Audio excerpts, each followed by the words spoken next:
ಕೇಳಿ ನನಗೆ ಅರ್ಥ ಆಗುತ್ತೆ ನೀವು ಯಾಕೆ ಇಷ್ಟು ಎಕ್ಸೈಟೆಡ್ ಆಗಿದ್ದೀರಾ ಅಂತ. ನಮಗೂ ಸ್ವಲ್ಪ ಒಂದಷ್ಟು ಪ್ರಶ್ನೆ ಬಂತು ತಲೆಯಲ್ಲಿ. ಅವರು ರೆಸಾರ್ಟ್ಗೆ ಹೋಗಿದ ತಕ್ಷಣ ನಾವೊಂದು ಸ್ವಲ್ಪ ಬ್ಯಾಕ್ಗ್ರೌಂಡ್ ಚೆಕ್ ಮಾಡಿದ್ರಿ.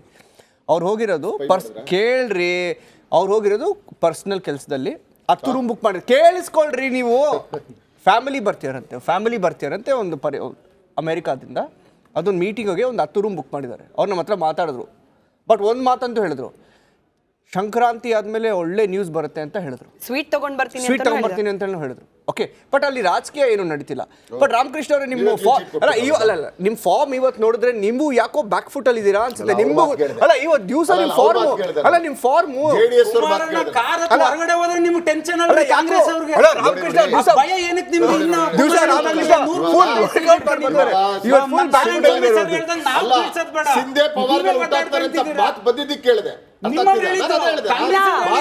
ರಾಮಕೃಷ್ಣ ಅವರೇ ಸ್ಟ್ರೇಟ್ ಕ್ವಶನ್ ಕೇಳಿದ್ರು, ಸ್ಟ್ರೇಟ್ ಪ್ರಶ್ನೆ ಕೇಳಿದ್ರು ಅಶ್ವಿನ್ ಅವರು.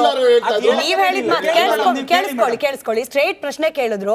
ಬಿಜೆಪಿ ಅವರು ಬೀಳ್ಸಲ್ಲ, ಜೆಡಿಎಸ್ ನವರು ಬೀಳ್ಸಲ್ಲ, ಬಟ್ ನಿಮ್ಮಲ್ಲಿ ನಡೀತಿದ್ಯಲ್ಲ ಈ ಇಂಟರ್ನಲ್ ನೀವೇನು ಡೆಮೋಕ್ರಸಿ ಅಂತೀರಿ, ನಮಗೇನೋ ವೀಕ್ಷಕರಿಗೆ ಹಾಗೆ ವಿರೋಧ ಪಕ್ಷದವರಿಗೆ ನೀವು ಪ್ರಶ್ನೆನೇ ಕೇಳಿಸ್ಕೊಳಕ್ ರೆಡಿ ಇಲ್ಲ.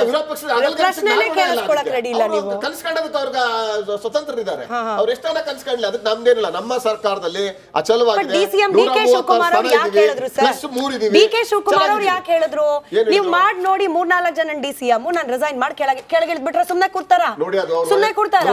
ಡಿ.ಕೆ ಶಿವಕುಮಾರ್ ಅವರು ಸುಮ್ಮನೆ ಕೂರ್ತಾರ? ವೈಯಕ್ತಿಕ ಅಭಿಪ್ರಾಯಗಳನ್ನ ಅವ್ರು ಹೇಳಿ, ಡಿ.ಕೆ ಶಿವಕುಮಾರ್ ಅವರ ಡಿ.ಕೆ ಶಿವಕುಮಾರ್ ಅಂತಹ ಒಬ್ಬ ಪವರ್ಫುಲ್ ರಾಜಕಾರಣಿಯ ವೈಯಕ್ತಿಕ ಹೇಳಿಕೆ ಸಮೀವುಲ್ಲಾ ಸರ್ ಹೇಳ್ತಾರೆ. ಸಮೀವುಲ್ಲಾ ಸರ್ ಹೇಳ್ತಾರೆ, ಸಮೀವುಲ್ಲಾ ಅವರು ಹೇಳ್ತಾರೆ ಎಲ್ಲ ಕೇಳಿಸ್ಕೊಳ್ಳಿ. ಬೊಮ್ಮಾಯಿ ಎಲ್ಲಿಂದ ಬಂದ್ಬಿಟ್ರು? 5 ಜನ ಡಿ.ಸಿ.ಎಂ ಗಳಾಗಿದ್ರಲ್ಲ. 3 ಜನ ಕಾರಜೋಳ ಇರ್ಬೋದು, ಅಶ್ವಥ್ ನಾರಾಯಣ ಇರ್ಬೋದು, ಅಶೋಕ್ ಇರ್ಬೋದು, ಈಶ್ವರಪ್ಪ ಅವರೆಲ್ಲ 5 ಜನ ಡಿ.ಸಿ.ಎಂ ಆಗಿ ಎಷ್ಟು ಪ್ರಮೋಷನ್ ಮುಖ್ಯಮಂತ್ರಿ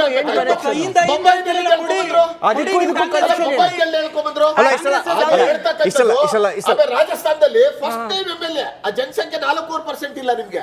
ಆ ಇರ್ತಕ್ಕಂಥ ಜನ ಸಿಎಂ ಆಗ್ಬಿಡಿದಾರೆ. ಅಲ್ಲೇ ಸಿಸ್ಟಮ್ ಇಲ್ಲ. ಡಿ.ಸಿ.ಎಂ ಆದವರೇ ಸಿಎಂ ಆಗ್ಬೇಕು, ಇವನಾದವ್ರೆ ಆಗ್ಬೇಕು ಅಂತಕ್ಕಂಥದ್ದು ಅವ್ರ ಪಾರ್ಟಿಗಳಲ್ಲಿ ಇಲ್ಲ. ಅನುಭವದ ಆಧಾರದ ಮೇಲೆ ಅವರ ಒಂದು ಕಾರ್ಯಚಟುವಟಿಕೆ ಮೇಲೆ ಏನು ಅವಳಿಗೆ ಪೋಸ್ಟ್ ಕೊಡ್ಬೇಕು ಆ ಒಂದು ಹುದ್ದೆನ ಕೊಟ್ಟೆ ಕೊಡ್ತಾರೆ. ಯಾರು ಕೂಡ ಇಲ್ಲಿ ನನ್ನ ಪ್ರಶ್ನೆ ಜೊತೆ ಕುತೂಹಲ, ವೈಯಕ್ತಿಕ ಹೇಳಿಕೆ ಅಂತ ಡಿ.ಕೆ ಶಿವಕುಮಾರ್ ಅವರದು. ಡಿ.ಕೆ ಶಿವಕುಮಾರ್ ಅಂತ ಒಬ್ಬ ಪವರ್ಫುಲ್ ರಾಜಕಾರಣಿಯ ವೈಯಕ್ತಿಕ ಹೇಳಿಕೆಯನ್ನ ಅಷ್ಟು ಈಸಿಯಾಗಿ ಪರಿಗಣಿಸಬಹುದು? ಸಮೀವುಲ್ಲಾ ಅವರು ಸರ್, ಸಮೀವುಲ್ಲಾ ಅವರು ಮಾತಾಡಲಿ. ಅದು ವೈಯಕ್ತಿಕ ಅಲ್ವೇ ಅಲ್ಲ.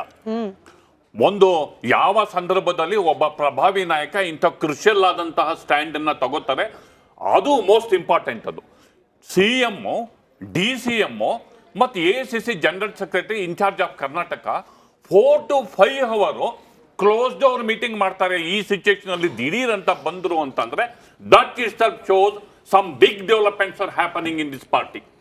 ಎಲ್ಲವೂ ಸರಿ ಇಲ್ಲ ಅನ್ನೋದಕ್ಕೆ ನೀವು ಹೇಳಿದ ಹಾಗೆ ಇಲ್ಲಿ ಡಿ.ಸಿ.ಎಂ ಪೋಸ್ಟ್ ನ ಸಮುದಾಯದ ಪರವಾಗಿ ಸಮುದಾಯದ ನಾಯಕರು ಕೇಳಿದ್ರಲ್ಲಿ ತಪ್ಪೇನಿಲ್ಲ. ಒಂದು ಸಮುದಾಯದ ರೆಪ್ರೆಸೆಂಟೇಷನ್ ಅಂತಲೇ ಇಟ್ಕೊಳ್ಳೋಣ, ಅದು ಅವರ ಇಷ್ಟ, ಅದು ಡೆಮೋಕ್ರೆಟಿಕಲ್ ಸಿಸ್ಟಮ್ ಅಲ್ಲಿ ಕೇಳೋದಕ್ಕೆ ಎಲ್ಲ ಅಧಿಕಾರ ಇದೆ. ಆದ್ರೆ ಒಬ್ಬ ನಾಯಕನನ್ನ ಕರ್ಬ್ ಮಾಡೋದಕ್ಕೆ ಇನ್ನೊಂದು ಗುಂಪು ಆ ಪೋಸ್ಟ್ ನ ಸಮಾನಾಂತರ ಹುದ್ದೆಗಳನ್ನ ಕ್ರಿಯೇಟ್ ಮಾಡಿ ನಮಗೆ ಕೊಡಿ ಅಂತ ಕೇಳ್ತಾ ಇದ್ದೀರಾ? ಡೆವಲಪ್ಮೆಂಟ್